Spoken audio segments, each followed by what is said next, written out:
Today the update is joined by human rights campaigner and activist Peter Tatchell. Thanks for being here. Firstly, could you tell us a little bit about yourself, how you got involved with LGBT plus rights, and more specifically what you're involved with currently? Well, I began my human rights campaigning nearly 50 years ago when I was aged 15 and still at school. And the first campaign was against the death penalty in my hometown of Melbourne, Australia. I campaigned against the impending execution of a man for whom the evidence was not conclusive that he had committed the crime. He was executed anyway, and that provoked my lifelong skepticism of authority. It was not until 2 years later, at the age of 17, when I realized I was gay, that I began campaigning for LGBTI rights. The media seems to focus on the legalization of gay marriage in Europe and North America. But with so little rights for LGBT plus people in countries in Africa and Asia, what do you think the West can be doing to fight for LGBT plus rights in the rest of the world? Well, the most important thing to recognize is that in nearly 80 countries, that's almost half the countries in the world, homosexuality is still totally illegal. It's a criminal offense, punishable by many years imprisonment, in some countries by flogging, and in a few countries by execution. There is no international human rights convention that explicitly and specifically prohibits discrimination based on sexual orientation, gender identity, or intersex status. Right. So LGBTI people are far, far behind in terms of human rights on a global scale. For most LGBTI people in the world, the issue is not same-sex marriage. Important though in principle that is. It is about ending criminalization, ending mob violence, ending discrimination in employment, housing, and the provision of goods and services. Those are the issues that drive LGBTI movements in most countries around the world today. You have been involved in many attempted citizens' arrests of political figures, such as President Mugabe in Belgium and in London, and you've been involved in the ambush of Nick Griffin at a press conference in London as well. In both of these cases, the ambushes have been relatively unsuccessful, seeing as, for example, President Mugabe was free to proceed to a shopping spree at Harrods. Do you think that such extreme action is what is needed to ensure change? Well, I don't see it as extreme to uphold international and national human rights law. When I tried a citizen's arrest of President Mugabe of Zimbabwe, as you say, in London in 1999 and in Brussels in 2001, it was a bid to uphold the laws against torture, which President Mugabe's regime has repeatedly violated. So I wasn't seeking to break the law, I was seeking to uphold it. And although those actions did not succeed, they should have, but they didn't, thanks to the connivance of the Belgian government and the British government, although they did not succeed, they did succeed in raising public awareness about his human rights abuses.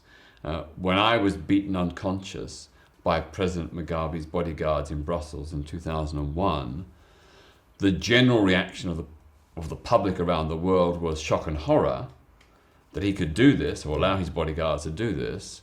But also, more importantly, I think most people understood if President Mugabe was prepared to allow his bodyguards to beat up a peaceful protester in a European capital city in broad daylight in front of the world's media, just imagine what he's doing to his own people when no one is watching. So in terms of highlighting the abuses in Zimbabwe, it was successful. Right. You're a leading member of the LGBT plus human rights group Outrage, and you were involved in Outrage's Stop Murder Music campaign, which opposed the work of music using homophobic lyrics. To what extent do you believe the censorship of music should be allowed? Well, of course, the Stop Murder Music campaign targeted 8 Jamaican reggae and dancehall singers like Buju Banton, Elephant Man, Bounty Killer, TOK, and so on. we were not targeting them simply because they were homophobic, though they certainly were. We were targeting them because their music incited the murder of lesbian, gay, and bisexual people. They specifically put out tracks that explicitly encouraged the shooting, burning, hanging, and drowning of LGBT people. So we were challenging incitements to murder, which are criminal offences in Jamaica and every country around the world. It's unlawful to incite violence and murder. So we chose those 8 singers based on their incitements to murder. There were other Jamaican and other rap stars who said homophobic things. We didn't seek to ban them because they were not inciting violence. But for us, incitement to violence, being a criminal offence, is a red line. No one should have to live under threat and fear of violent attack, which is what these singers were promoting. And their lyrics, their songs, coincided with a spike in violent attacks upon LGBTI people in Jamaica, in Britain, and in other countries where their music was being played. The Jamaican LGBTI groups and Jamaican mainstream human rights groups were saying this mode of music is encouraging increasing violence against LGBTI people. So working with those organisations in Jamaica, we set up the Stop Murder Music campaign to get the concerts of those singers cancelled. We didn't prevent them from recording their songs or anything like that. We just simply didn't want them to have a public platform to promote their murder music. As a vocal opponent of the British and American involvement and subsequent invasion of Iraq in 2003, how do you feel about the decision last week by the British government to start bombing in Syria against ISIS? Well, I don't support the bombing of Syria for a number of reasons. First of all, the idea that 7 or 8 British jets are going to make a difference in the war is absurd. The people who bombed and shot in Paris were not from Syria. They were from Brussels. The second point is that if Western powers bomb in Syria, that's exactly what ISIS want. Their narrative is that they are defending Muslims against the invader, crusader West. So if we play into that narrative by bombing, that will reinforce their agenda, their story, which is about Muslim people under attack from the West. My view is the way to approach this issue is to support the democratic and secular Kurdish and Arab forces inside Iraq who were already fighting and defeating ISIS on the ground. Right. Well, okay, so you mentioned giving weapons to a rebel group. In 2003, you said you supported giving massive material aid to Iraqi opposition groups, including the Shiite Supreme Council for Islamic Revolution in Iraq.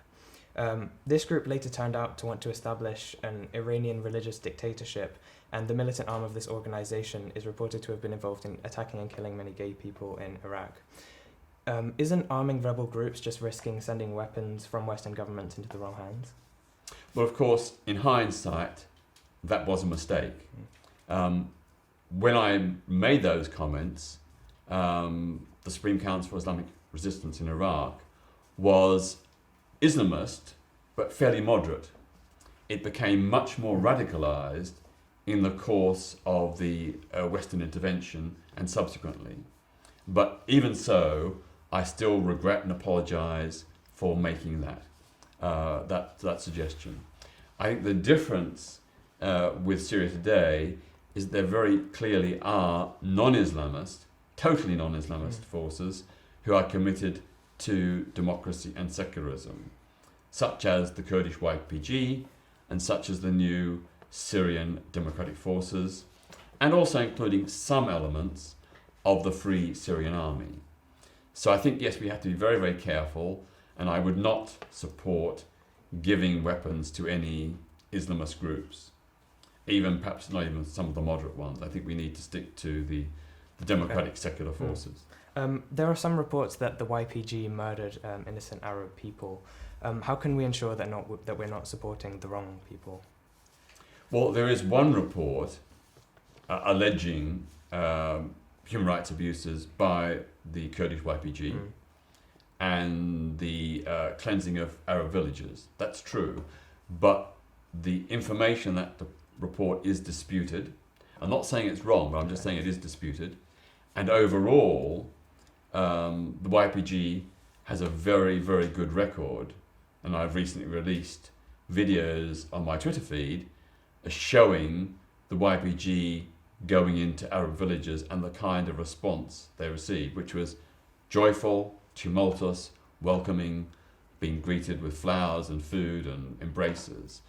So I think looking at the politics of the YPG and its overall history, I think we can be fairly safe that it is a reliable democratic secular force.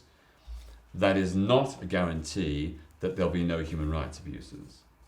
Of course, you look back in the Second World War, the British and American forces committed many human rights abuses in the bid to liberate occupied Europe from Nazi Germany. So even if we hold up the fight against Nazism as a great heroic example of a just war, there were human rights abuses, but that does not mean that overall the liberation of Europe from Nazism was a bad thing. Okay. If there was one piece of advice you could give to young people about sticking up for what they believe in, what would it be? Change happens when enough people decide we have had enough. We're not going to put up with things as they are. We know throughout history that social change comes when thousands, hundreds of thousands and millions of people decide, no, this is not the right way to do things. People power is the way forward, and you and I can all be a part of it. You don't have to devote your whole life to it, although you can if you wish, but making a small contribution is really, really easy. One thing I'd suggest, Amnesty International has a Prisoner of Conscience campaign. You can go to the Amnesty International website and sign up to support the Prisoner of Conscience campaign. They will send you an email, probably once a month, to help secure the release of a political prisoner or the end to their torture. Those campaigns by Amnesty, where thousands of people write to governments, police chiefs, jailers and others, have helped secure the release of thousands of political prisoners in countries all over the world.